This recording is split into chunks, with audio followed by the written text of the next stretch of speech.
And good evening all for module 3 of our 4-part series. We had some wonderful discussions in part 1 and part 2. Part 1 more about investing principles.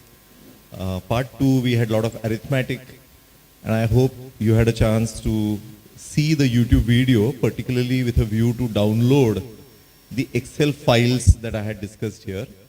So they are all available in the description box, as well as links to various other videos. So do explore that.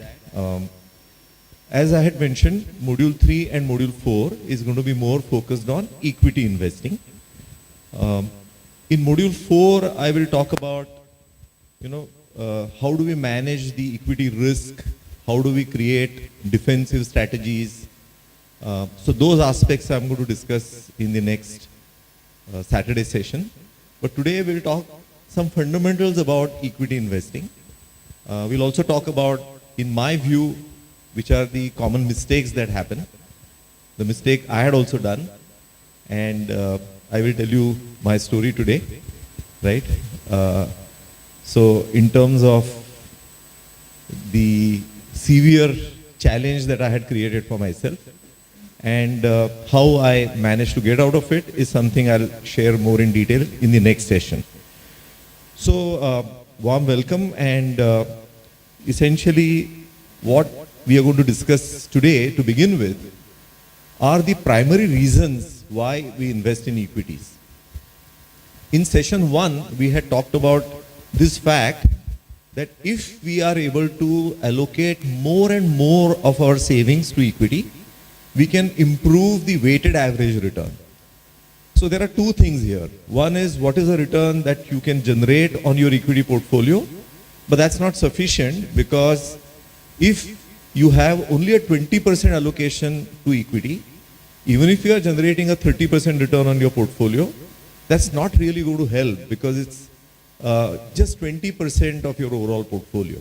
So what really matters is the weighted average on your investment, not how much returns you are generating on equity portfolio, which is what we had seen in session 1. So therefore, one of the underlying themes of what I'm going to talk about today as well as in the next session is, how do we gradually improve and increase our allocation to equities. So as I had shared with you, personally, out of my entire investment, I'm 96% into equities. Only 2% in fixed income, 2% in gold. That's it. But this 96% journey, and I'm sure some of you already have some exposure of this level, but the point I'm making is that this is not something that we have to achieve without application of our mind. We need to actually achieve it in a step-by-step way. But the point is, if you are able to increase your allocation and simultaneously create strategies to improve your return, then you have two benefits coming your way.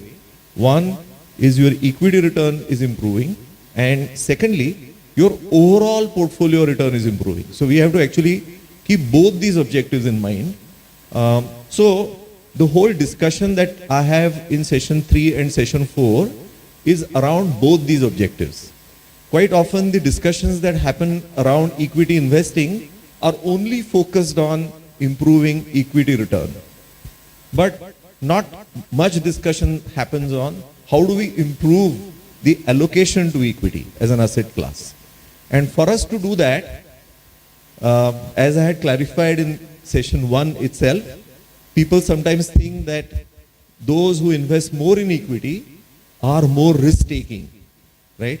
And those who keep money in fixed deposits are risk-averse. And I had clarified this, that I am extremely risk-averse individual, right?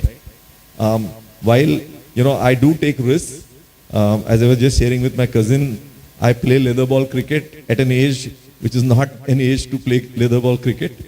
I had my own mishaps while playing cricket, including leg injury, and my middle finger got dislocated when I was trying to take a catch at a tender age of 55.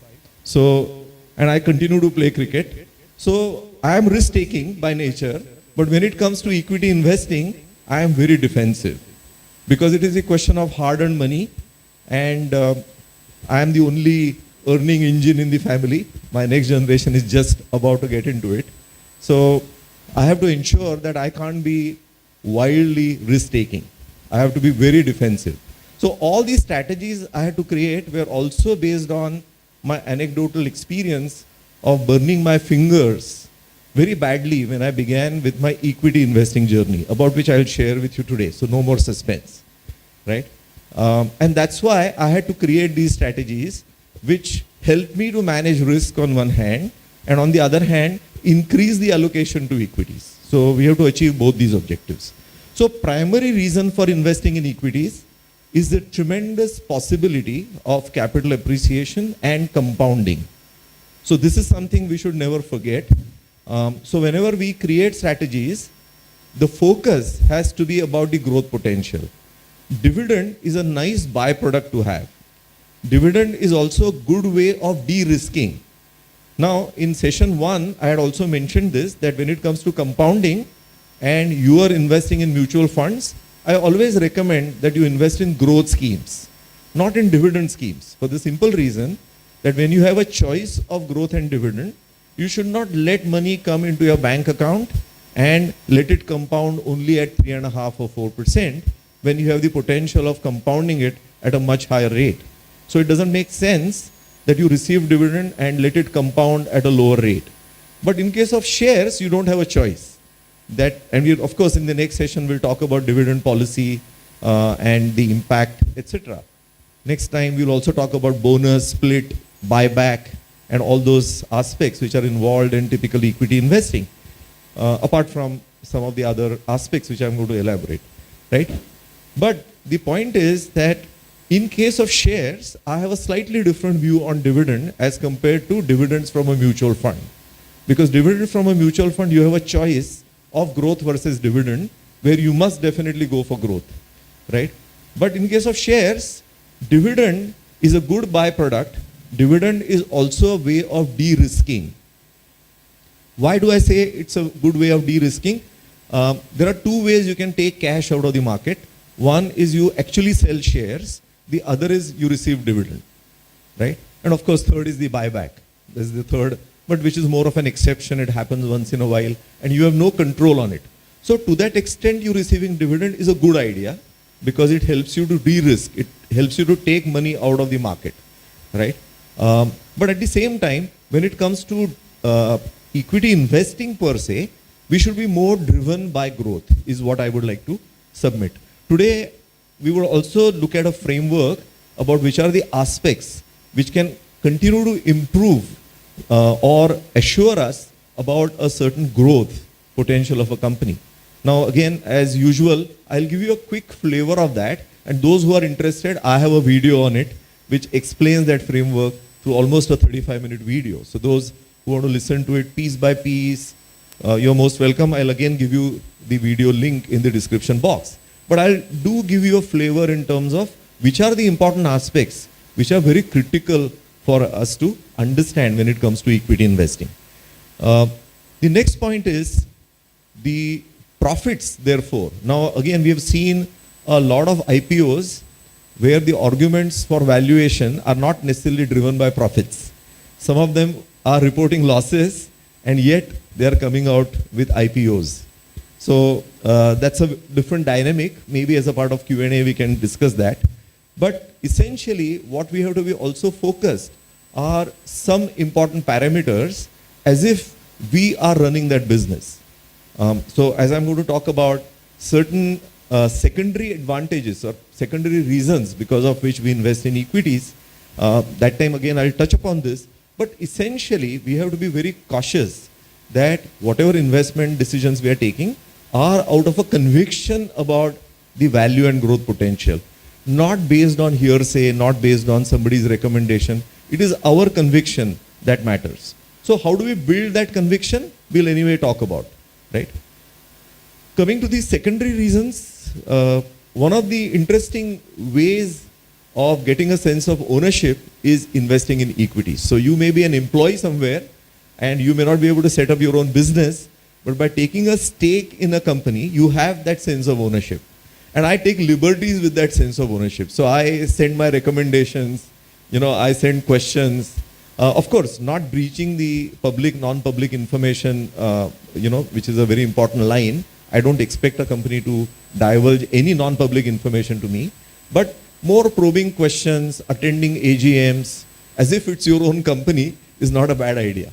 Because I have seen in my experience, either it helps you to take wise decisions for protecting your own money, or sometimes your recommendations can work for the better of a company, right? About which I'll make a reference next time.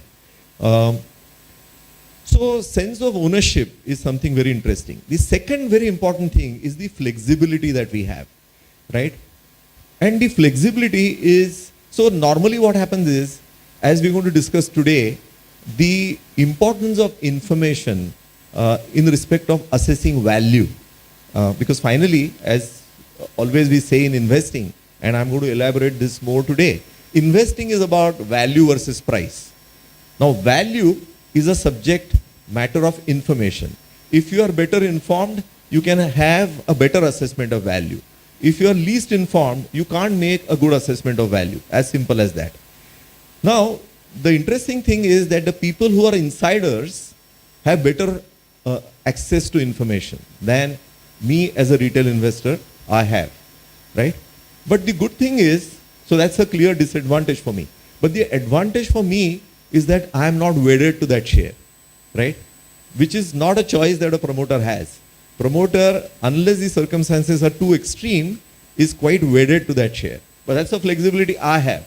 And I must use that flexibility to my advantage. If in my assessment, the things are not going as good as I would expect from a value creation perspective, there's no harm for me to get out of an investment. I don't have to be emotionally involved like what a promoter would do. So I have a sense of ownership without the emotional overhang of that ownership, which is a great advantage to have if you think about it, right? Third is high liquidity. Unlike real estate, where we can't just sell a bedroom of our flat and keep the rest of the flat, here we have the flexibility of only selling 20% of our holding or 80% of our holding, depending on what we want. So it is a high amount of liquidity.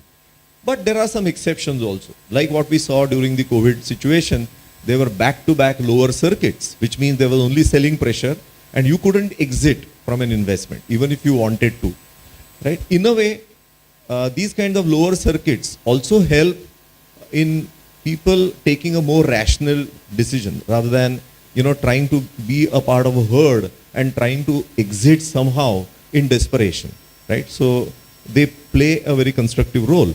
So except those situations, there is a high liquidity which is available for our exit, right? And one very interesting thing, and I'll elaborate on this next time. I have already created a video about this. One very interesting thing which I have experienced is the wonderful opportunities that the market throws because of mispricing. And I'll elaborate on this a little later, right? What is this mispricing business and how it actually throws wonderful opportunities for us to take advantage of, right? Which is something we will discuss. A few thoughts on what are the critical success factors. In my view, again, my experience is last 12 years or so. There are some of you may be more experienced. But in my view, what are the critical success factors in equity investing? To my mind, the most important one is understanding and managing risks. I don't know whether I mentioned this in the first session. Quite often, the mistake which is done is that we have target returns and we run after those returns, right? I take a little counterintuitive view to this and I say that you manage risks well, returns are a byproduct, right? So this may look a little funny because obviously we want higher returns and that's typically a driver. But I'm saying something which is counterintuitive, which is you learn to manage those risks. And once you learn to manage those risks, returns are a result. You don't have to worry about the returns. If you do right things in terms of managing risk, returns are going to happen. A simple example, COVID created a situation of a very rapid collapse in the market. 45%, 50% collapse in the market just in 1 month. Now, if I am able to manage the risk arising out of fear, fear makes us take wrong decisions. Now, this is a big risk when I'm investing in markets. How do I manage that risk? I must have an answer, right? This is that risk that I fell a prey the first time. So now let me tell you this story, right? So I began investing seriously, equity investing in 2006. Though I worked in investment banking industry, which is closely associated with equity investing, I had very busy time. So I didn't want to get into any kind of equity investing that time. Some public issues in the 80s, 90s apart, and some shares that you have got in very small quantity. But I started investing in 2006. Prior to that, I was pursuing a doctoral program with IIT Bombay beginning from 2004, and it would take about 5.5 years. So I had sold 3 flats of mine before the rally in the real estate market happened. 2 were in Thane, 1 was in Powai, right, in Raheja Vihar. So I had sold 3 flats for a paltry sum. And as I told you, one of the most important things that I have realized is that 80% of your return happens by understanding the market. 20% is a top-up by identifying individual assets, right, within that market. So I had very scant understanding of the market forces, right? So as a result, because I didn't want to have too much of overheads in terms of expenses running, I didn't want to rent it out, I sold 3 properties before the real estate rally, which was the wrong thing to do. That was first. And whatever money I had received out of those proceeds, that was the loss I booked in 2008-2009 in the Lehman Brothers crisis. So I had lost 3 flats, which potentially would have gone up at least 5-6 times by then. And on top of it, whatever was the proceeds received, I'm saying, I'm not talking about gain. I didn't make any gain on those flats. That entire amount of proceeds was lost in 2008-2009. Because I was in the midst of my PhD program, and in our School of Management, we used to say that you're not worth a PhD unless you really get 2 depressions on the way, right? You're not really done good work, right? So that's the kind of journey that you have. I had stopped earning completely, and then fear hit me, right? And because of that fear, I took a wrong decision of selling my stocks at a completely wrong time. So I fell prey to the fear part, right? Now more severe impact came in a very short period during COVID, right? Because I had now learned about the markets, I actually took advantage of that fear. So it is our choice of whether we want to be on the wrong side of fear or whether we want to be on the right side of fear. So one of the things that we can learn gradually is to be on the right side of fear by creating strategies which will help you to manage your equity risk. That's why I was saying earlier that once you manage risk, now those of you who have not sold during the COVID pandemic, see the amount of returns that you would have done from that bottom. And those who would have sold would be now really repenting, like I repented for a few years after 2008, 2009. So it took me a couple of years to recover those losses, and thereafter I've been compounding extremely well. Because I learned this hard way. And the reason I'm actually doing these workshops is for the simple reason that people don't suffer what I suffered from. That's the whole objective of this. So the critical success factor in my view, therefore, is understanding and managing these risks and creating strategies around them, about which I'll elaborate. So now the question for me that time was that I had 2 choices. One was to run away from equity markets, which like most people then start blaming the market, saying that this is a speculator's den. You know, it's brokers do this, dealers do this, traders do this, speculators do this, etc. And one could run away from the market, or could say that I have to analyze what went wrong in my own investing strategy and then correct it. So I took the second choice of correcting my mistakes, and that's how I gradually built a method which helped me to manage my mind monkey better. It is the mind monkey which is at play when we talk about greed and fear, and I'll explain to you next time the strategy I created in terms of creating a more defensive way of investing, right? Apart from analyzing the stocks that I had in a much better way, creating a leaner portfolio. So all those aspects we are going to talk about. One thing I have realized, if you analyze any game, whether it's cricket or individual games, typically games are won by players and teams which make the least amount of mistakes. Right? Do you agree with me? So you have on both sides great players, right? We saw what happened in the match of Pakistan, right? There was one error at a very important juncture, and then the bowler also went completely out of rhythm, right? And he was tossed for three sixes, one after the other by Australians.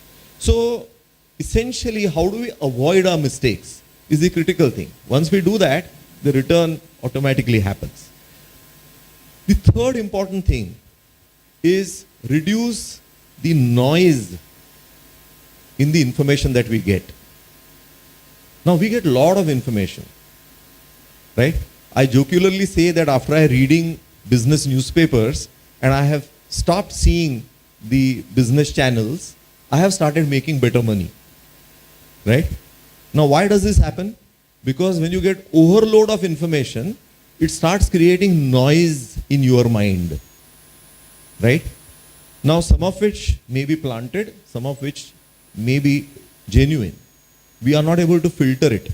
Sometimes I have seen that some great investment banks or research analysts actually give a sell rating on a stock, right?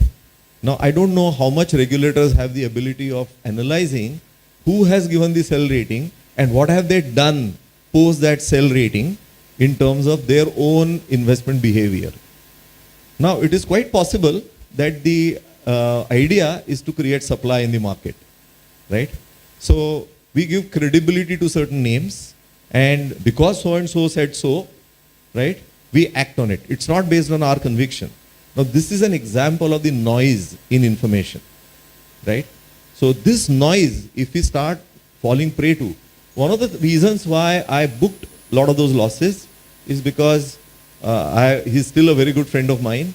I had a broking account with him apart from others, and every time I would call him, he would say that people are saying the market is going to collapse further, and he would give me a lower target. Now, that fear got fed into me. I did not know that this is noise, I need to take it out and take an independent decision. I showed you last time a tool whereby you can yourself make an assessment where the market is, right? I hope you have downloaded that file and seen that video, right? It gives you a good assessment where you are, right? Now, in the absence of such a tool, I would fall prey to such suggestions. And then it prompted my action of selling when that was the worst time to sell, right? So, therefore, we have to create our own tools so that we are able to filter. So one, we need to reduce the overload of information. And one of the things, I have a suggestion later that, for example, what I have done, you can also think of, is you can set Gmail alerts on specific information that you are targeting. So I don't even get a business newspaper in my house, right? I don't keep on watching portals about information, but I do get information through alerts on the companies that I track, right? And you can customize those alerts whereby a video of a leader is uploaded. A business leader is uploaded, you can always get an alert. You can set, the periodicity of those alerts. You want weekly, monthly, daily, you can set that. So you get to know what's happening in the companies that you are invested in, right? But you are able to avoid a lot of noise. The other noise which happens is during the quarterly results declarations, right? A lot of people take investment decisions looking at the quarterly results. And they find that, 40% is the jump in profits. They place a buy order. Who is selling? People who had already anticipated that the profit is going to go up by 40%. And they had invested 2 months earlier. So they are looking at an opportunity to exit. Who becomes the fodder? We who look at the quarterly results and take a buying decision. So quarterly results is too late an information to take an investing decisions. But sometimes people use this information, and that's actually noise. That's something which should be ignored, right? On the other hand, we should start observing how the stock price behaves in anticipation of corporate events. For example, a board meeting which is going to take place for declaration or dividend declaration, how has the stock price moved? If it has already moved up in certain anticipation, it is quite likely that a lot of expectation about what is going to come out in the results is already factored, right?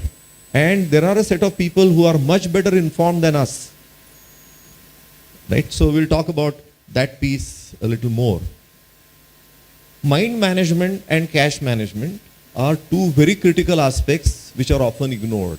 Mind management I have already spoken about, that how to manage the mind monkey, both on the greed side as well as on the fear side. I didn't elaborate on the greed side, but quite often retail investors, so there is also a confused positioning about investing, right? So sometimes people who are actually serious investors, who are not traders, get into what is called as momentum investing. Because there is a good momentum in a stock, they tend to get into buying that stock, right? So here what happens is, we are mixing up 2-3 different ideas. And I'm going to elaborate on this value versus price aspect more in detail. So I'm not saying per se buying on momentum is wrong, provided you have a conviction about value versus price paradigm. But if you're just buying because there is a momentum, you could be trapped, right? So this is something we have to be very careful on the greed side. When it comes to cash management, like I explained in session 2, there are easy ways of creating portfolios. For example, I had explained last time that a money market fund and an index fund are sufficient for you to build a good portfolio and generate very good returns. Of course, today we're going to talk about what are the different ways possible to improve our returns. But I'm just rekindling our discussion last time. So if you have money in your money market fund, it is not locked like your time deposit, right? If you have money in your time deposit, one of the problems is that it does not help you in your cash management. Because then you start saying, oh, if I were to break this deposit now, I'm going to lose so much of interest. So might as well not do it, right? So one of the reasons I didn't have money in time deposits is because of this cash management issue. In my view, time deposit should be used more as a cash management product rather than a serious investment. Bankers, I apologize, right? But the point I'm making is, when I had time deposits, I don't have any now. When I had time deposits, I would put my time deposits to manage my monthly commitments of credit card dues, and so I would have time deposits which will mature. So every 1st April, I'll keep 12 time deposits which will mature on 25th of the month, because 26th, my credit card bill is going to come and hit me. So I don't have to worry about whether I'll have enough money. So I was using it more as a cash management product, not as a serious investment product. But if I want to be agile from an investment perspective, I need to have access to cash, like whenever I need. So maybe next time I'll explain to you how there were opportunities during the COVID times also. And I have already created a video and I'll share a link, but that perspective of that video was slightly different. And next time I'll show you data in terms of how the prices moved of certain stocks. Again, the reason I don't name any stocks is because, it's best that, we take our own judgment call, because I wouldn't know who has invested based on, whatever names I have taken, and I may exit from that stock. So it's not fair on my part to name. Secondly, I respect SEBI regulations, that people who have been approved and registered as portfolio managers are the ones who are authorized to talk about it. So any of my videos, I have not talked about companies. Next time, I will talk about certain names of companies, but more from a certain universe perspective. I will not talk about which of those I hold, but I'll give you a universe of stocks. Again, there is a video already on this on YouTube, but very briefly, I'll give you that universe just as a thought for you to think about how you could think of investing from that particular perspective. That's where I'm just going to name them, but not that all of them which I'm going to name I have in my portfolio, right? So that time I'll tell you how the cash management part was critical for me to take quick investment decisions which were thrown by COVID situation also, right? And I'll explain to you with data next time. Okay, so I'll include a slide on it, which will give you a perspective of why cash management is important. Because when you have an opportunity, you must have ready cash to be able to invest. There are other ways of creating cash, which also I'll explain with that same example in the context of value versus price paradigm. So if you don't have investable money, for example, in my case, 2% is in fixed income, 2% in gold, so there is no cash available with me today. But still, I continue to invest by divesting something where I have a better value versus price paradigm, which I'll explain next time with examples. The last one is very critical. The last one is we must understand our limitations as retail investors. One of the problems is that we become overconfident with our ability of investing. That we have so much information about so many companies. So like I mentioned in one of the early sessions, I call this as party talk investing, which means I'm able to throw information about 100 companies, but that's not sufficient for anybody to take an investment decision. Least I would be able to take any investment decision on it, except saying that, sales of this company went up, or profits nosedived, whatever that is. But that's not sufficient for me to take an investment decision. Rather, it is important that I have a small portfolio which actually generates a better return than me throwing, names in front of friends. How does it matter, right? So this is where if we are aware about our limitations as retail investors, we can do better. We are not overconfident about our ability to generate better returns. We become more practical, and that is very critical. The last point, as I've already explained, we all need to understand this animal called as market, the way this market behaves. Why does fear creep in? Why does greed creep in? Last time I mentioned about the pendulum moving in both directions, right? Which is the nature of the markets. And that's where we have to be cautious. And that's the reason why I have in principle opposition against SIP as a way of investing. Because SIP takes my right to think. Whereas if I am able to observe what is going on in the market, I can actually put money to work when that is the right time and stay away from investing when that's not the right time, right? Or create a disciplined way of putting money to work, even in a very uncertain situation like COVID. The video that I created about my strategy about investing was on April 4, 2020, not 21. April 4, 2020. I will share a link this time with my video. So you can actually see how I looked at the emerging COVID situation and how I created a strategy for my own mind management and cash management, right? You can actually see because we were in the early stage of COVID pandemic that time, right? So it is not that it was an afterthought, and I actually implemented that strategy and it worked well.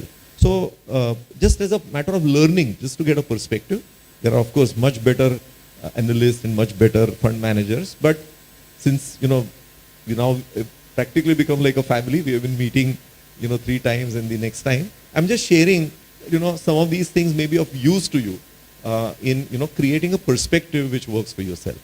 That was the idea. So this animal called as market, right? One thing very interesting about this animal is markets are supposed to be all-knowing and all-powerful, right? The collective knowledge which exists in the market is 1 crore times the knowledge that I have, right? But interestingly, which is good for us, there are pockets of ignorance in the market. People lose sight of some fundamental issues. And that's how supply keeps on coming into the market, right? And you wonder whether you are making a mistake buying it. Just say, I bought a stock in 2019 before all this COVID issue happened. So my wife used to jocularly ask me, "Bhai, tu sure hai na? Because you are buying this stock as if, So I said, yeah, I have clarity about why I am buying this. It's become 4 times in 2 years, right? So it was not that I had some information which public didn't have, market didn't have, right? But people lose track of the fundamental reason why they have invested. If you are clear about why, what is the fundamental reason why you have invested, you will not sell that stock, or you would rather use that opportunity to accumulate, right? Again, this accumulation is not based on averaging principle. I had made a reference in session 1 about why averaging is a bad idea, but I'll touch upon that again today because some of you may not be there in session 1 or may not have had a chance to look at the video. So what works for us as retail investors is these pockets of ignorance. So if you are able to identify these pockets of ignorance, sometimes people get blinded by, people get blinded sometimes, and they lose sight of some information. That is a great opportunity for you to continue to buy, right? Through conviction, because you are convinced about why that's a great value. So these pockets of ignorance is something that we should use. The other thing we have already,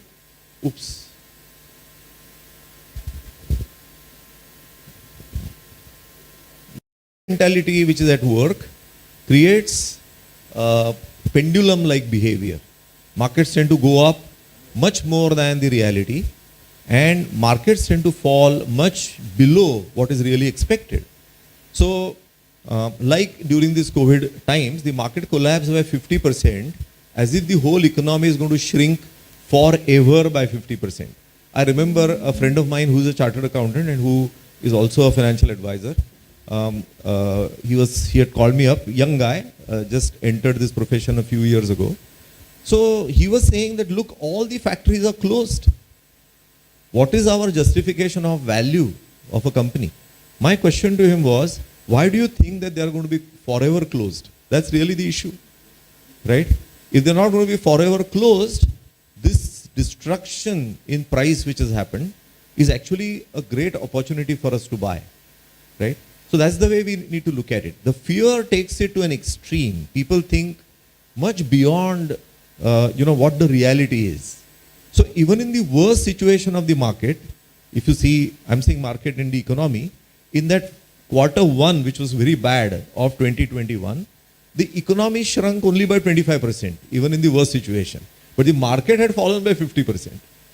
Now this is an extreme behavior, and that is an opportunity for us if we can be on the right side of fear. Like I told you, in my first attempt at investing, I was on the wrong side of fear.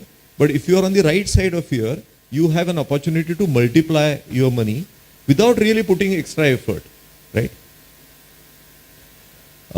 So this animal called as market can become very painful for those who choose not to observe it, and it can be very rewarding for people who wish to learn to take advantage of it.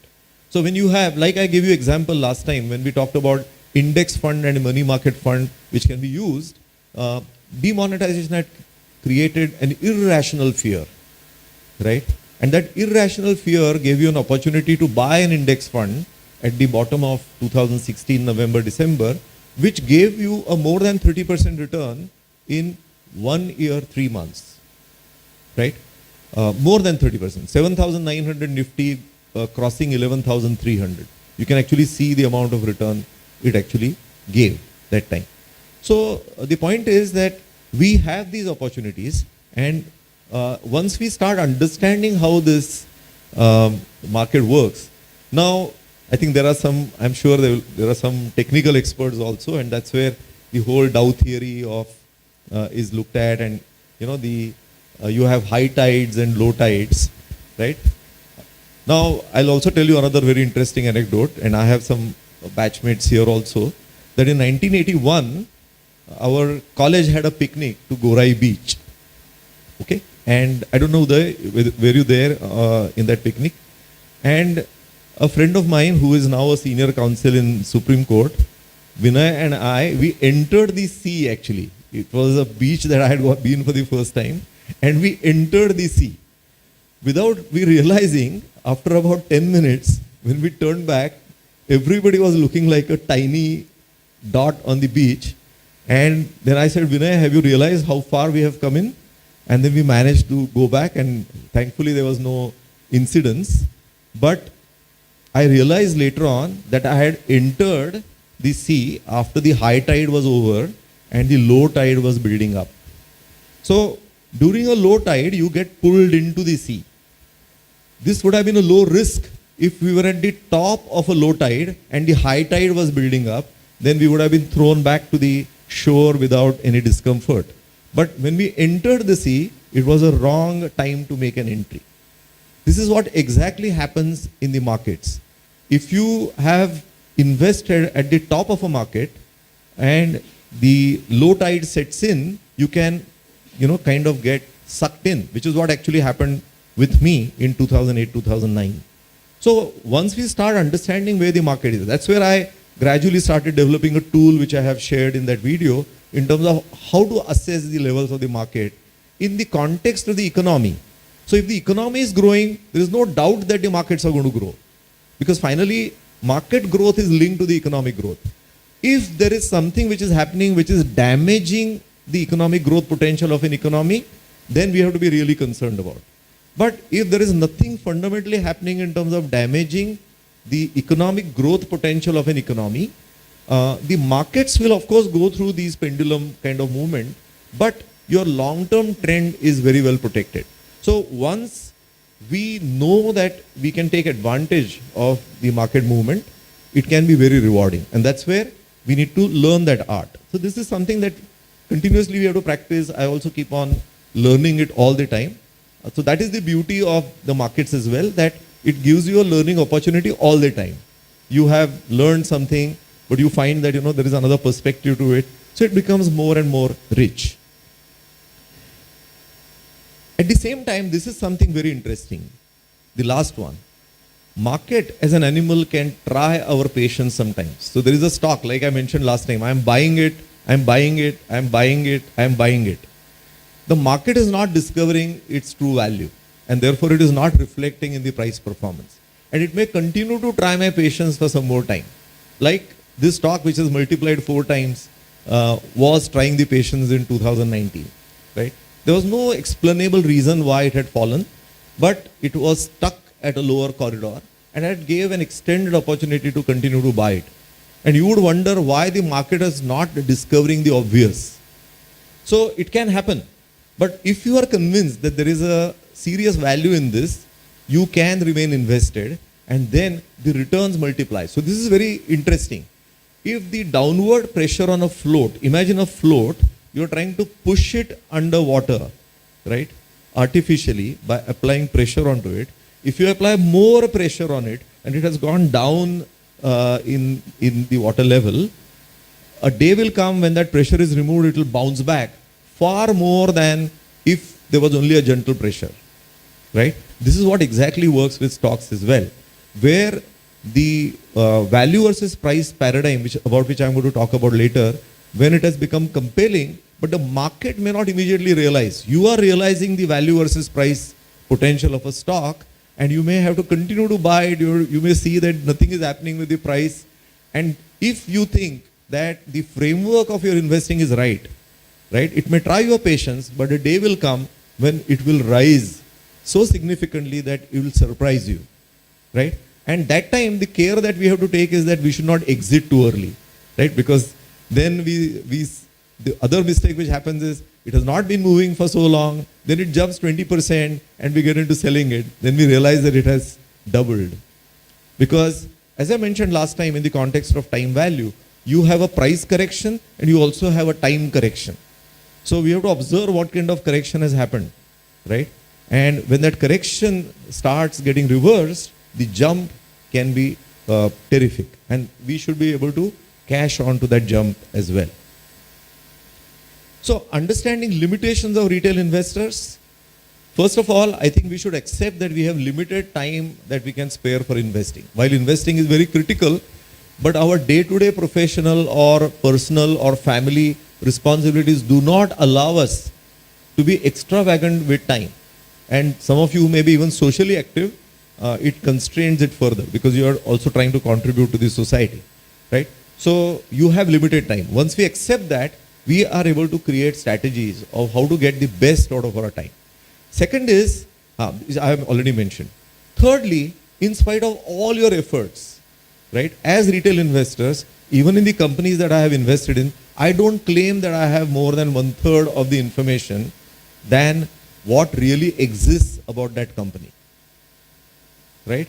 Because the world of companies has two sides of the same coin.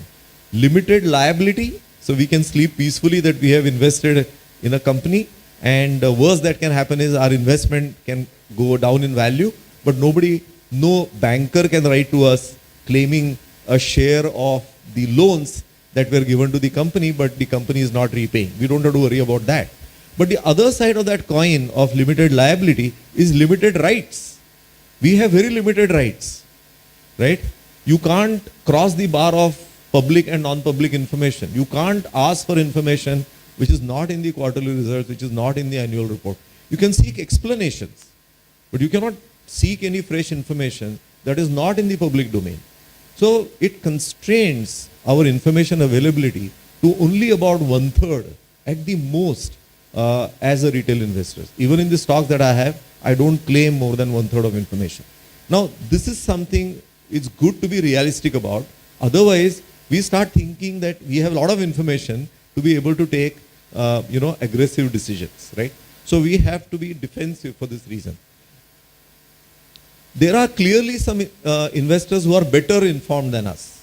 So next time also I'll talk about insider trades and how to track them, right? We should be able to track insider trades. What are insider trades? I would like to make a distinction between insider trading and insider trades. The two things are different.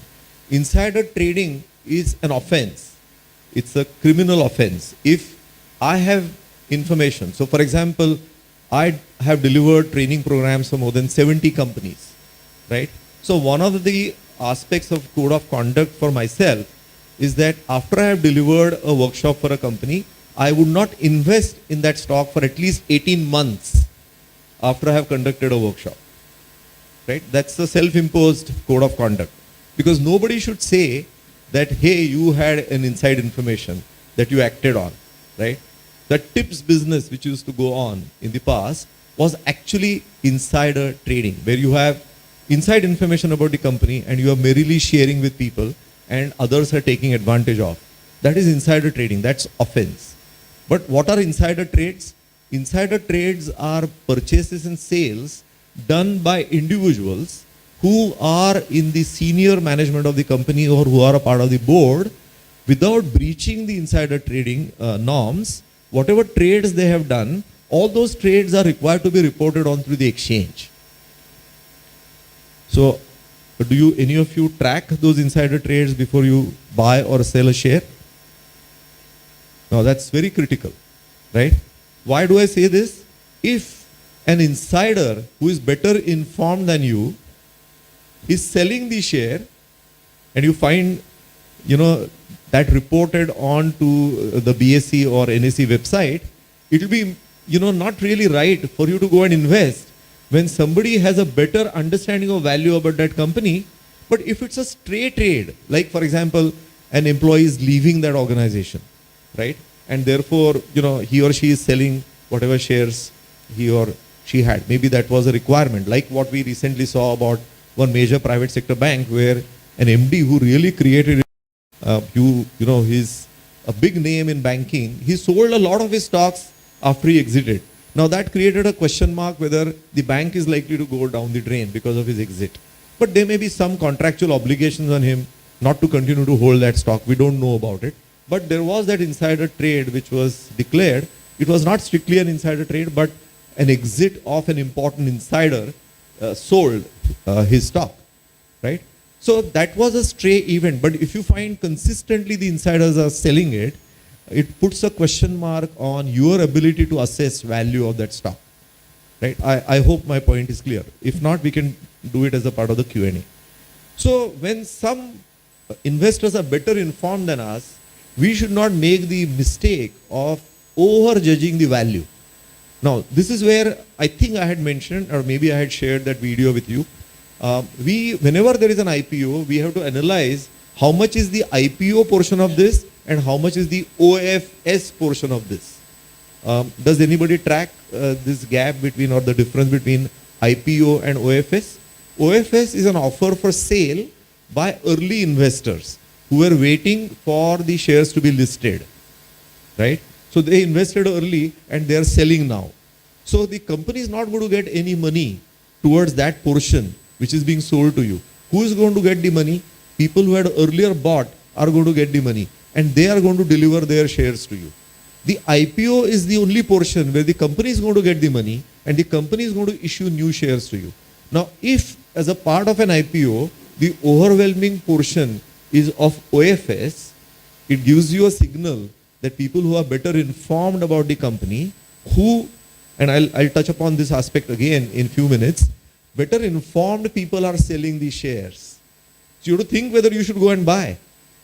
If you have limited information with you, much less than what those people in the know have, and if they are selling the shares at a particular price, is it right for you to go and buy it? Is a question that we need to ask ourselves, right? Now, this is the reason why I feel that defensive strategies are important. This is where I said that learn to manage the risk and the return will be a byproduct. Is for this same reason, because of all these limitations, about which we'll elaborate next time also. So as I mentioned, I'll not elaborate this point. Sometimes our value judgment could be tested by the market. Like I gave you the example of a stock which I was buying in 2019. Market did not discover the value and therefore the price was low. So sometimes it tests whether you really have understood its value. So you have to go and do the cross check, keep track of information. Once you are convinced, you continue to buy, right? So sometimes the market may not discover value. The price, apart from other things, apart from value, is also a function of cash flows. What do I mean by cash flows? I'm not talking about analysis of cash flow statement of the company. I'm talking about the fact that prices go up because cash flows are moving into that stock. More money is moving into that stock. And the drivers of money coming into the stock is because it is now perhaps coming into analyst radars, or there are some buy calls being made and more money starts moving there, right? So you may find that in some of your stocks, the price has moved up more than what you expected, right? But in some stocks, it can lag behind what you genuinely think is the value. But as far as you are convinced, you should continue to buy, is my view, as far as you are convinced about the value, and ignore the testing which is done by the market. So, accepting our limitations, what is that we can do to better our returns? So let's now talk about these avenues that we have. The earlier three avenues are mutual fund based. The later three avenues are individual shares based. So I'll not elaborate this too much because those of you who have been there in the last session or who may like to see the video, I had already mentioned this, why I personally like the index fund idea, because there are a majority of mutual funds, 80 to 90%, depending on which country and which market you are looking at, but at the minimum 80 and the maximum 92% underperform an index. So there is a high probability that I invest into a mutual fund and it falls into this category, right? There is a small probability that you fall into the third category, which is better performing mutual funds. But even they require close monitoring. If a fund manager who was performing very well, he or she leaves that organization or stops performing as well, you may actually find that a stock which gave excellent, or a fund which gave excellent returns in the past is no longer delivering good returns. So to eliminate this fund manager risk, I always suggest that we look at an index fund on the top 50 stocks, which is an index fund based on Nifty. So, and I had shown you data also last time. Those who missed it can see the last time's video where I had also shown data about economic growth and the returns delivered by Nifty. And then we use that for assessing the market levels. Now let us come to the lower portion, which is where we get into stock investing. What are the options that we have as retail investors? It will not be appropriate for me to have an ego that I can beat a fund manager, right? Because the fund manager has far more information at his or her disposal than I have. It is his or her full-time profession to manage funds. It's not my full-time profession to manage funds, right? I'm busy doing a few other things, and then I also manage my funds. So then what is the practical situation that I can take? One way of doing this, I create a smaller portfolio, right? A smaller portfolio, like I disclosed, I have only 5 stocks. So I have a very small portfolio to monitor. But the downside risk of that is concentration on a few stocks, right? And then you have to be really convinced that this is performing. Act quickly if you think, your assessment of value of that stock is challenged. You have to very quickly exit, right? So watching for the concentration risk is very important. Now, next time I'll explain, out of these 5 stocks, I have 3 stocks which fall into a category which help me to diversify. So that I'm going to explain next time, that without increasing the number of stocks, I can create a diversified portfolio with only 3 stocks. How, we are going to discuss next time, right? And again, I already have a video on this. So you can create a smaller purposeful portfolio where you can practically monitor these companies better. Second way is you can start looking at sectors. Suppose you have expertise in a particular sector and you find that there are companies which are in that sector which you can understand, you can analyze, and they're under-researched. What do I mean by under-researched? Typically, they are not on the radar of any research analyst, a typical equity broking house who employ these research analysts to analyze these stocks. So an under-researched stock has the potential of generating superior returns. Like these 2 other stocks that I have, I actually had only 1 stock. It got demerged and it has created wonderful opportunities, right? Because I was tracking it, it started creating a new business division, it demerged, and a stock which I had bought in 2013 also at various prices at 12 rupees, after demerger, that demerged stock has gone up to 1350 now. It's a matter of 8-9 years. So it can actually give you phenomenal returns if you are identifying an under-researched stock, right? The last one is that even within your portfolio, if you have a compact portfolio, you can create what I call as positional trades. This is not trading, but once you start understanding the way pendulum moves, you can exit from a stock out of your portfolio, part exit, not full exit. It could be 2%, 5% of your portfolio. Use that money to buy something else within that universe of 5 stocks, which is what I did during this COVID situation. I'll show you the data, right? How you can actually create those opportunities for you.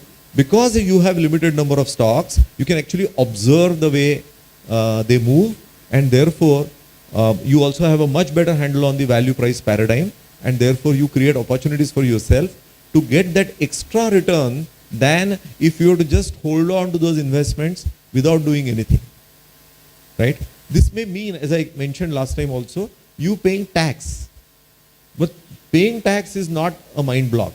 As far as you are willing to pay tax and take advantage of that price movement, tax is a reasonable cost to pay and take advantage of a compelling value somewhere else, right? Okay, so we saw a number of charts that time and saw some trends.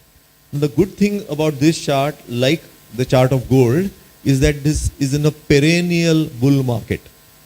Why is it in a perennial bull market? Because the economy is in a perennial bull market. So why is the stock market always going to give you positive returns over a period of time, except the shocks which may happen? So if we are able to create a mindset of not succumbing to those shocks, and if you are able to create mind management tools, some of which I'll explain next time also, then what you are protecting is the upside that you have, right? So if you protect yourself from a downside risk, the upside risk is almost, upside returns are almost assured, for the simple reason that equity markets are closely linked with economy. So as far as the economy has tremendous growth potential, investing in stocks makes tremendous sense. Now, the movements that can happen if we create a tool like what I shared with you last time, you can also start assessing whether we are in a overheated situation, right? And I explained last time that it's not my view that we are in an overheated situation. When I created that video in August, Nifty was at about 16,750 when I created that video. And in that video also I had said, given the rationale, and there is a downloadable Excel file for those of you who would like to keep that with yourself and keep on, checking for yourself. We have to ensure that we are in a reasonable level, right? If we are in a reasonable level, we can definitely be bullish on the economy. So does the Indian economy hold the potential of generating returns for equities? The answer is clearly yes, right? And therefore, that itself is a merit for remaining invested in equities and gradually increase our exposure to equities. So some of the mistakes I have already elaborated, so I will not dwell too much into it. I am just conscious of the time. So getting scared on market falls, exit in fear and desperation, succumbing to greed, buying stocks on analyst recommendations, tips not on study or conviction. Fourth one I'll elaborate, not selling at all, falling in love with your investments, right, is something I have not touched upon. Personally, I feel that the discipline of exit is a very important discipline.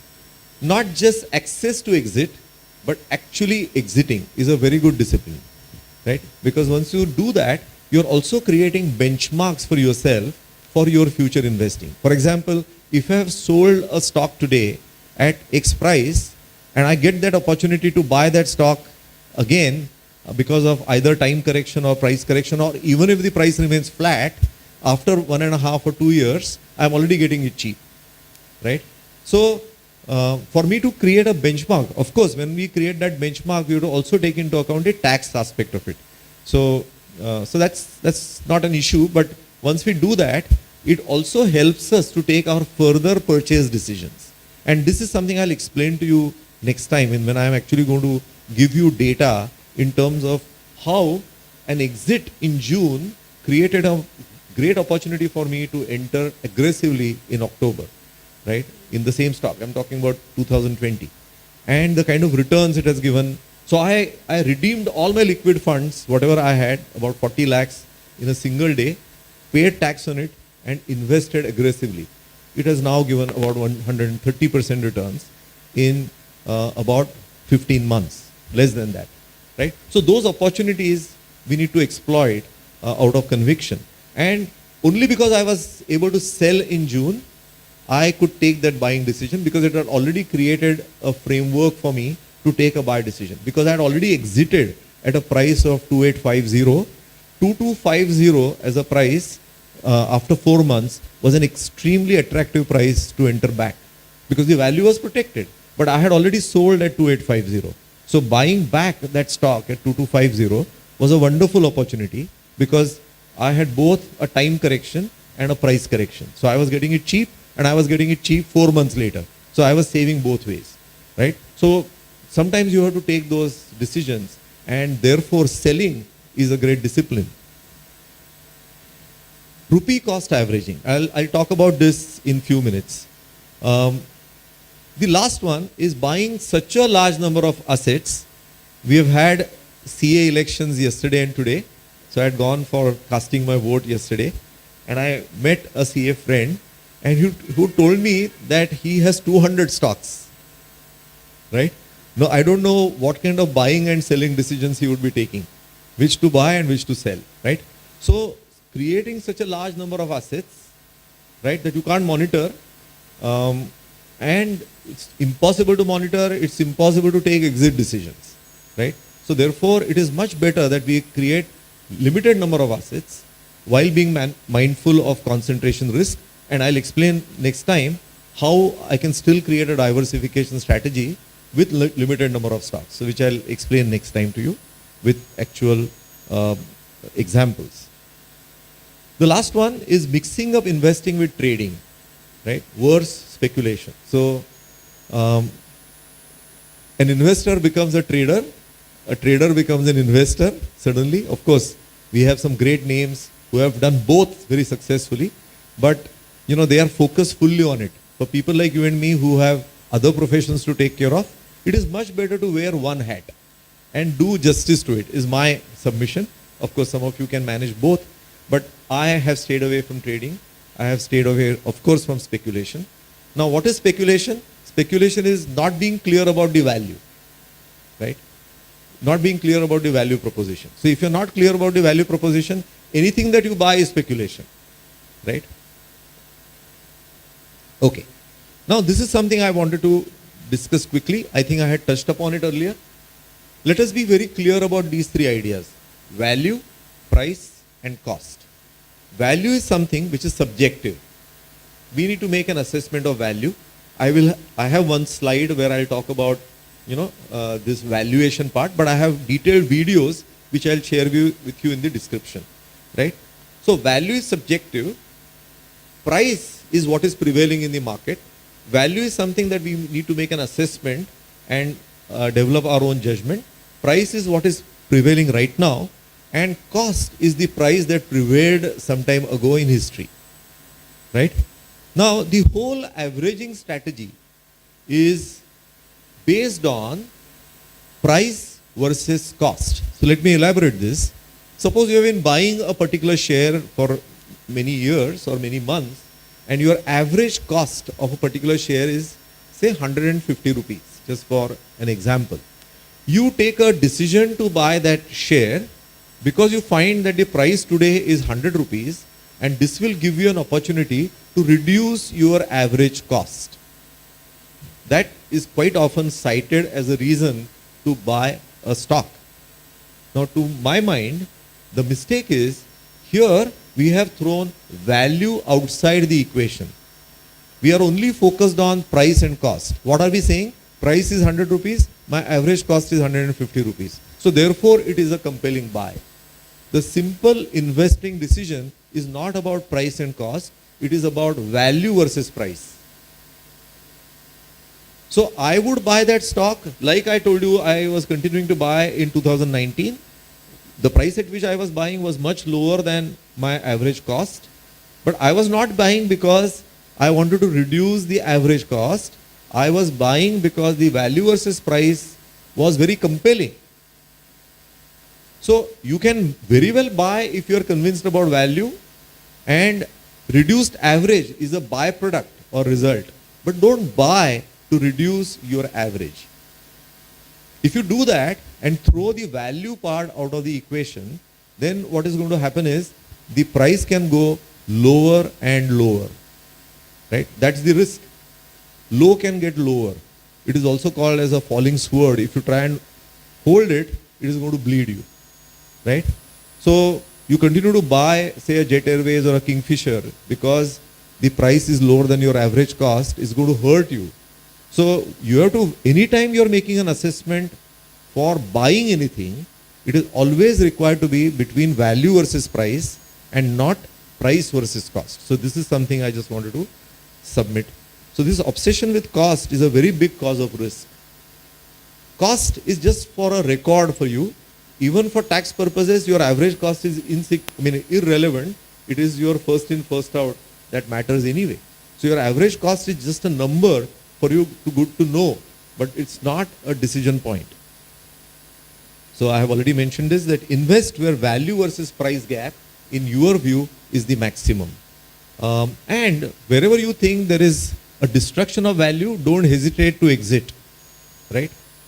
If value is something that you're not able to assess. Like I think I gave an example of me attending an AGM of a company. Did I give this example? That I attended and I found that there was question marks about the value. I exited the AGM. First thing I did was I sold all my 8,000 shares, right? And I find that it is unlisted now, delisted, right? For non-compliance reasons, not because of a choice of delisting, right? So once you have a question mark about value, it's much better that you exit, because finally it's your hard-earned money, right? That's really the test. So once we have a better handle on this value versus price, as I'm going to show you next time, it actually gives you wonderful opportunities to switch money from one stock to another, because where you find that value versus price is more compelling without necessarily putting new money to work, you can also switch money, and that also gives you an additional return. Now, very quickly, I will talk about the valuation aspects. There are various methods of valuation. Simply stated, valuation or estimating value is really estimating the intrinsic potential of an asset to generate a return better than your expectation. So, typically a venture capitalist would be able to invest in startups because they have a better judgment on their ability to generate a superior value. But I, as a retail investor, would stay away from it because I am not equipped to make an assessment like they are able to make an assessment, right? So, basically, we are trying to assess the intrinsic potential of an asset to beat our return expectation. Last time we took an example of real estate, that if you are actually investing in a real estate, and I hope you have been able to download that Excel file and study it more. So various approaches are possible. Like there was a question which was asked in the session 1. There are various methods. I'll not elaborate here. I have videos on each one of them. I will share in the description box of this video when it is uploaded. On each of these I have videos, so you can see them. Cash flow based approaches are possible. Relative valuation to peers, which is where we use the price earnings or EV EBITDA kind of frameworks, and asset based valuation. So in cash flow based, like what the research analysts who are paid to do analysis do, they do detailed modeling, right? They actually model a company.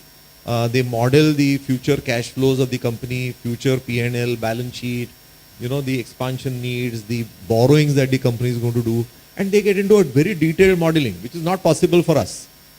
So what is possible for us is we can do, easier models which are based on dividend expectations. So again, I have created videos on this in terms of simple models which talk about growth in dividend and how that can be used for estimating the value of a stock, right? So I will share videos there. Relative valuation to peers. Price earnings ratio is a popular measure. But what I would also suggest, and I have again videos on that, is instead of just looking at price earnings, you should look at price earnings with reference to growth. So what is much better to see is PEG ratio, or what is also called as power PE ratio, rather than just the PE ratio. So PE ratio, for example, is your price divided by earning per share. Suppose it comes to 18. Now, is it good or bad? You can do a relative comparison with other players in the market. Or what you can also say is, what is the growth potential of this company? Is it likely to generate 20% return in terms of earnings? Then the power PE is 18 divided by 20. And 18 divided by 20 is 0.9. Anything which is closer to 1 is a reasonable PE, right? So it is not just PE which is relevant, it is the PE with reference to G, PEG or power PE ratio which is relevant. So all these I have discussed in the videos. EV EBITDA ratio, enterprise value to EBITDA, is again another metric. Again, I have a video on this which you can see. I also have videos with examples. How do you use PE framework? How do you use EV EBITDA framework? So all those I will provide in this video's description box. And the last one are asset-based valuation.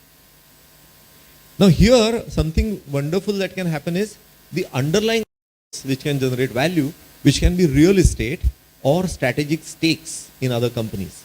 So this is something I'm going to elaborate in the next session, particularly the last one, investment stakes in other companies, with some of these companies which can be used by you as a diversification method, which I'll explain next time, right?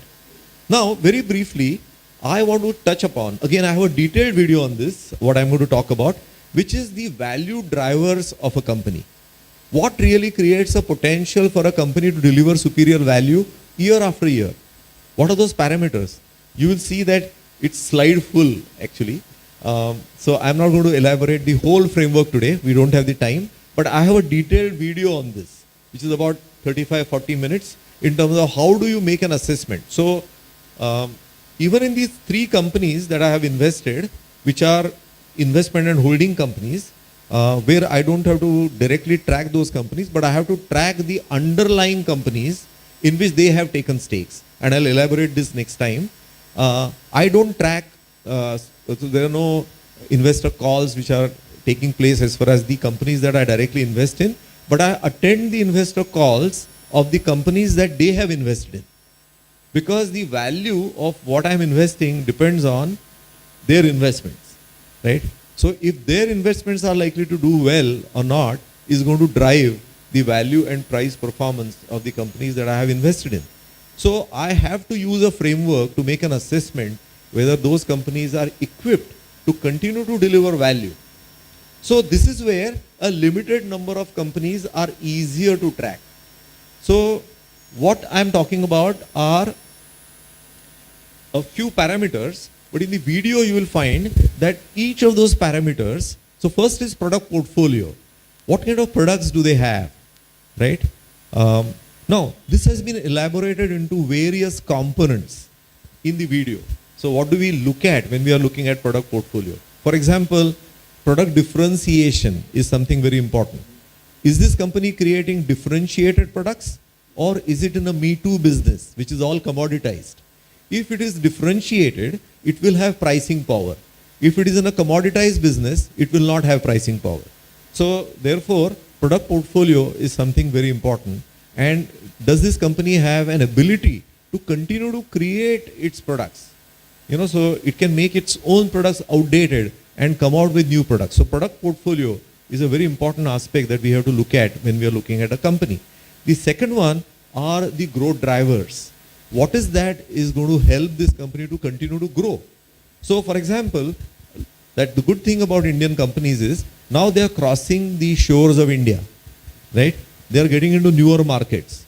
So if the companies are getting into newer markets, it has growth drivers, because the Indian market can get saturated, but they can move into other markets and continue to replicate what they are doing domestically. So this is growth drivers. Another growth driver which is potential is that they are in a particular segment, they can create product extensions, or they can get into a related segment, right? So what are the growth drivers? That's second important thing. Third very important thing is the operational efficiency, right? Here I'm going to take an example of a company which I don't own, so therefore I have no hesitation in taking an example. But if you look at Asian Paints as a company, it has refined its operational efficiency to a great level, whereby they can replenish the stocks of their dealers couple of times in a day. Imagine the level of efficiency. So at no point a dealer is out of stock, right? No time a customer will have an excuse of not getting the product that the customer was looking for, right? So operational efficiency is something very, very important. Again, there are multiple aspects to it, which I'm not elaborating right now. The fourth aspect is very important, is the ability to scale up. If the company has already reached a level where it needs to expand, but if its borrowings are so big that it does not have borrowing capacity left, then it is going to create a challenge in terms of its ability to scale up. Secondly, what we have to look at is, are they actively employing an outsourcing model, or they are trying to do everything themselves? If they are trying to do everything themselves, their ability to scale up is going to be restricted. But if they are outsourcing and working with a numerous set of partners more aggressively, their ability to service a market is going to be easy, and they can scale up very quickly. Because otherwise, even if they have a product, but if they can't really deliver the expanded needs of the market, then they are going to fall behind. So that's, in my view, is the fourth important aspect. Fifth is the financial management part of it, which includes its balance sheet management. That's where issues like buyback become very important, and I'll touch upon buyback next time.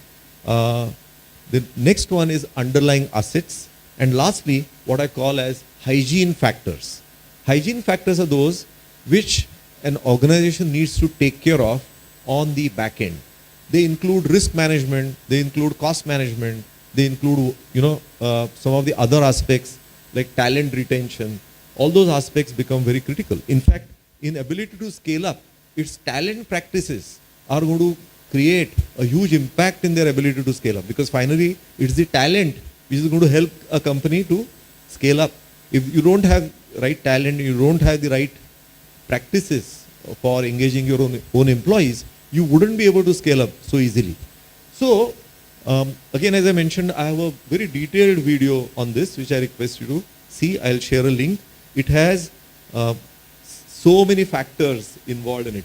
So, each one of them has been analyzed horizontally. So, if you look at product portfolio, differentiated products, technology and research, profitability ratios, R&D expenses to sales, all these become very important for you to make an assessment whether the company is spending enough on technology to be able to create that product portfolio, right? If you're looking at operational efficiency, asset utilization, supply chain and distribution, all these things become very important. So I have elaborated each one of them into more details. Now, we don't have the time to discuss all of this, and not necessary, because there is already a ready video which elaborates each of these aspects in great detail, which I'll provide as a part of the description box. So I wouldn't elaborate it too much. But the point is that when we are investing, if we invest in a limited number of stocks and convince ourselves about what the company is doing, that is a great step in reducing your risk, because then you build a conviction. So instead of developing understanding about 100 companies, I would rather try and develop a more detailed understanding of a limited number of companies. That is going to help me, because then I can allocate more, I can allocate with conviction. And our objective, which I defined today early, was not just to increase equity return, but allocate more money to well-performing companies while creating a defensive strategy, which I'm going to elaborate anyway next time. Very quickly, I have not yet created video on this, but this is something I just want to very quickly make a reference to, and that is about corporate governance, right? So what I would do is that in days to come, I will create a detailed video on what I think are typical corporate governance issues that we need to be mindful of. But very quickly, is it okay if I go on and elaborate this a little bit? Okay. So some of the issues I want to highlight, and the point I want to make is that don't go by any name that, such companies. To my mind, there is no blue chip. Okay? To me, every company needs to be analyzed from this perspective, because blue chip is a fiction that we have created in our own mind. Some of the best of the companies that I have personally experienced, I don't want to name, but I was extremely disappointed with, the way very reputed companies, when it comes to corporate governance, compromise when it comes to the personal interests of people at the helm. So I always say corporate governance have two layers. One is operational governance, and second is the real corporate governance, which is about how people behave, right? When it comes to their personal interests versus the corporate interests. Operational governance of many companies has excelled. There's no doubt. A lot of companies have worked well on improving their operational governance. But I can't say that with comfort about the upper piece, which is about conflict between personal interests of the people at the helm versus the overall interests of the investors, right? So some of the issues that arise include related party transactions. Particularly, you have to be very careful when you are investing in shares of a company where promoters have low stake in the company. So if set of promoters have, say, low, like 24-25% stake in a company and trying to run it, then this is a reasonably high risk, because they can create companies which are, they're private limited companies, 100% owned by them. For example, owning the real estate in the private companies and then leasing it out to a company where there is a 25% promoter stake and 75% is the public ownership. This is one example I'm saying. So related party transactions is one important issue. The second is about share issuance and transactions. Quite often, the timing of issuing stock options, right, is something which benefits the employees, no doubt, but it comes at the cost of the wider shareholder interest. Particularly, I was disappointed with a very reputed company. Again, I don't want to name. In their annual report, they are saying we want to raise the bar of corporate governance, and they issue stock options to themselves, to the employees, at the most severe point of fall of Lehman Brothers crisis. So stock price had fallen not because of the fact that you wanted to incentivize people to perform better and take it to new heights. It had fallen because of the market situation. You only took advantage of it. And in those days, there was no requirement of the independent directors not participating in stock options. So the chairman of the remuneration committee also participated in the stock options. So there was blatant conflicts of interest, right? Again, there was a concentration of stock options issuance to the highest levels, right? So this is an issue, and that diluted the earning per share for the investor community as a whole. This company would have never issued fresh shares, either by way of rights issue or any follow-on issue at that price at which stock options were issued, right? So one set of investors are benefiting at the cost of a wider set of stakeholders. Now this is something which we have to be careful. So share issuance, stock options, share issuance, the IPOs, right, or leverage buybacks. This is something I'll explain next time, how a buyback can be used by promoters to increase their stake without they putting a single rupee, right? This is something interesting. I'll explain it next time when we talk about buybacks, that promoters, without putting any money, they can increase the stake in the company. So how do we respond to such buybacks is something that we will talk about. Management vested interests, very aggressive compensations, right? Self-perpetuation, people don't want to retire, right? As if, now this is a failure of a company where they say that we can't create the next generation of leaders, so we have to remain stuck with that company, whether we are in 60s, 70s, we would be there, right? So this is something which is management vested interest, which we have to be also careful. Strategic view of business. Sometimes these independent directors are brought onto the board because they are eminent personalities, no doubt, but they may not have any expertise about that industry or business, right? So is there a body of directors who can really take an independent view of what is happening in the company is something that has to be seen. The other problem is short-termism versus long-term interests of the company. That's another issue, because sometimes a lot of decisions could be guided by short-term gains, but that can actually cause long-term challenges. The other problem, which is as a structure, is that the appointments which happen, of course the practices are improving now, mostly they are happening through referrals. So to say they are independent directors, but essentially it's not that they are unknown people, right? Ideally a model should be that the SEBI itself appoints independent directors and SEBI remunerates them. But right now the problem is that the independent directors are remunerated by the company, and that's where there is a bit of a conflict of interest in my view. So this is the point, aggressive remuneration to independent directors. Does that help them to really take an independent decision, or they get compromised because of the aggressive compensation that they receive as independent directors?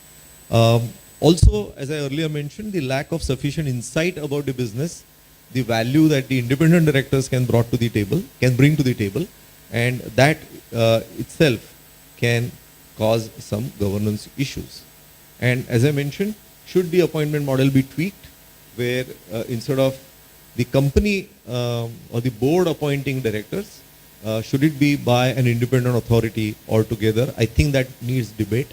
Or there should be better guidance on remuneration so that it does not create a conflict of interest.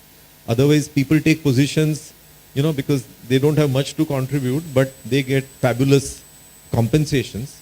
And then there is a compromise, because if they are getting fabulous compensations, their motivation of stopping fabulous compensation to the executive directors is hardly there. So it can become, you scratch my back and I scratch your back. So that's a clear risk and we need to be aware about. Lastly, before I conclude, this is always a question that arises. So what we have been talking about so far is more in the domain of fundamental analysis. In the note which I am going to circulate at the end of the fourth session, now circulate in the sense, what I do is that in the fourth video, I will make available in a Google Drive a detailed learning note that you may like to download, right? So typically in fundamental analysis, what is done is you look at an industry, you look at the economy, you look at the industry, and you look at a company. Some of these aspects about a company I have captured through video, but some of the aspects which are equally important, but which I have not been able to capture necessarily as a part of the videos or in these discussions, I am going to capture them as a part of the learning note, right? And you can download that learning note. It will be 60, 70 pages learning note. You can download and use it for your own reference. It will capture the learning right from our session 1. Okay, so that will also help you. So fundamental analysis is about understanding the economic events, trends, understanding the industry level factors, understanding the company dynamics and fundamentals, including the financial statements. So next time, what I'm going to particularly talk about are some of the important financial parameters that you should definitely look at, right? So I will create a slide on it, which is something which is very important. But I have a full series, I have not shared it here, but I have a full series of learning finance videos, a 50 set of videos on understanding balance sheets and how to analyze them, horizontal analysis, vertical analysis, ratio analysis. On all those there are videos. Cash flow statement is a very important statement, quite often underrated, not given the due importance. People get into analysis of P&L in the balance sheet, but not analyze cash flow statement. Cash flow statement analysis itself can give you some interesting insights. I have a video including examples of how do you look at a cash flow statement. So all those videos, probably in a description box, it will be too much to share all of them. But if you see on my channel, there is a playlist on learning finance and you can pick and choose whatever videos you want to see. So value estimation modeling, where again I have videos which I'll share with you. Financial analysis, governance, insider activity and use, they are all very important in investing decisions. Technical analysis, if you are able to supplement your core investing decisions with basic understanding of technical analysis, of course some of you may be experts in technical analysis and that's very useful in trading, but even in investing decisions, basic understanding of charts does help, right? Technical analysis have a very different language. They talk about stop losses and all those. They look at the price patterns, volume, the market turning points, what is a good time of making an entry, etc. Sometimes they will not buy a stock unless some major crossovers happen, right? Whereas somebody who is following fundamental analysis can enter a stock even before a trader will enter a stock because of the conviction about value versus price. That's where there is a difference that me as a fundamental analyst may make an entry into a stock much earlier than what a trader would enter, because a trader would look for an important crossover to happen, the price crossing over certain important averages, only then they will touch that stock. But I can enter a stock much earlier because of my conviction. So there are merits in both these methods. If we are able to, as investors, learn at least the basics of technical analysis, that definitely supplements. There is no doubt about that. Okay, so that's something I wanted to mention here before I would conclude today, and then we could continue a discussion in the next session. Of course, we'll be open for Q&A based on whatever we discussed today or in the last sessions, and then I look forward to a similar interaction in the next session. We will talk about various aspects which I have not been able to cover so far. I will touch upon them in the next session. Thank you for your wonderful participation so far. Yes. you did refer to the analysis or study of the promoters quota while they are coming out with IPO and the difference, that is their stock holding if they are offering it to the public, Right. right? So my question is, when government is disinvesting, whether that is relevant? I think it should be irrelevant, right? Yeah, it's a great point. So we need to look at these two with a different lens. Typically, when an OFS happens, in an OFS you will have small promoter exit, but a larger exit which will come from early investors like private equity investors who made an entry to strengthen the management at that time or strengthen the company which was in difficulty and who have a clear vision for exit and they want an exit within a certain defined time frame. So if we are paying a very high price, we should not do that unless we have very strong conviction of value. So if there are private equity investors and promoters themselves who are trying to encash, then they are people who have a much better assessment of value than me as a retail investor can be, and therefore we need to exercise caution. When government exits, government has a different reason for exiting. Government is not exiting for a value versus price reason. Government is exiting for a strategic reason, where their philosophy is that government is not in the business of running a business. So it is for that reason they want to exit, right? So therefore the motivations of these two people are different, and therefore I would not be so worried if it is the President of India who is exiting and we are buying, because the motivations are totally different. It's not because they have a poor judgment call on value because of which they are exiting, but they are exiting for a strategic reason. And of course, as like anyone who wants to exit, they would look at a good timing. So to that extent, such issues will come when markets are buoyant rather than when markets are in doldrums. So that is a natural thing which is happening. So to that extent, we will be paying a bit of a premium as compared to if that issue were to come when the market was in a down cycle. But that is something which we have to take in our stride. But it is better than the value versus price issue in case of companies from the private sector, where there could be issues about our value assessment.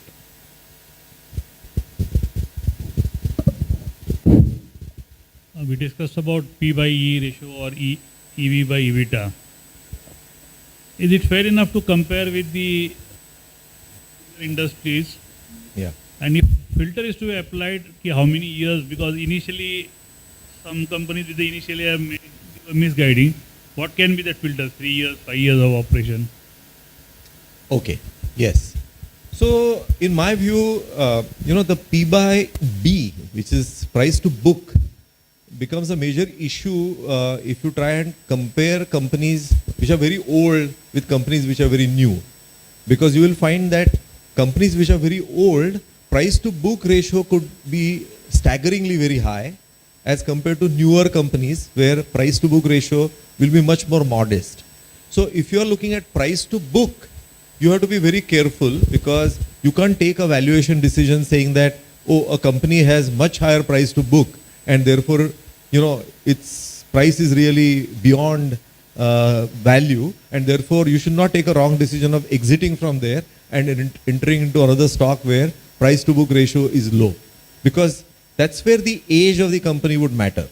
Because an older company would have depreciated a lot of its assets, a newer company would not have done so. But in case of price earnings, it's not such a big risk. Because what you are really focusing on is the earning potential. Now here, when we look at a PE, it is not the trailing PE which is relevant. What is trailing PE?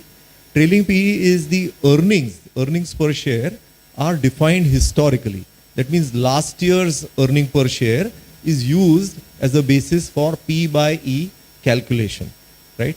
What is a better thing to do is to look at the forward PE. So what is forward PE? It is price divided by forecast earning for the ensuing year or for the following 1 or 2 years. Now that gives you a much better estimate, because as we will discuss next time, it is the play of leverage, right? Operating and financial leverage, which can increase the profits dramatically more than the sales, right? Or if the company is vulnerable, they can dramatically kill the company if the operating and financial leverages are very high. This is a learning that we all should have, and I'm going to include a slide next time to talk about these leverages, because at least some awareness about this leverage will give us a better handle on our investments. I don't know how many of you actually use operating and financial leverage as a part of your own analysis. But without much effort, you can easily do that analysis, and that gives you a good handle on, when to invest and when not to invest. So I will explain next time what happens with leverages. So therefore, P by E ratio, we need to look at from a future perspective in terms of how the earnings are likely based on the operating and financial leverages at play, rather than just the historical data. Because historical data will not capture that dynamic, right? And I'll explain it next time how financial leverage and operating leverage can multiply profits if the company does well, or it can kill a company if the company does not do well. So therefore that aspect also has to be seen. And therefore I would not give too much of weightage in terms of the, how old that company was. But that will become very important in price to book. Yeah. Okay.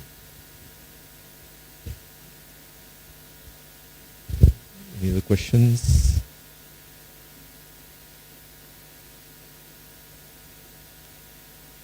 Okay. So no problem. I think do have a look at this video when we upload it. Do look at the other videos related to it. Particularly, I would request you to have a look at that video on various value drivers. And in case you have any questions next time about that, feel free to ask them. There I have dealt with various issues, including buyback as a part of that framework itself. Why do companies announce buyback? And what has that to do with balance sheet management of that company? But I'll also talk about buybacks next time in greater detail. Okay? So I look forward to seeing you next time.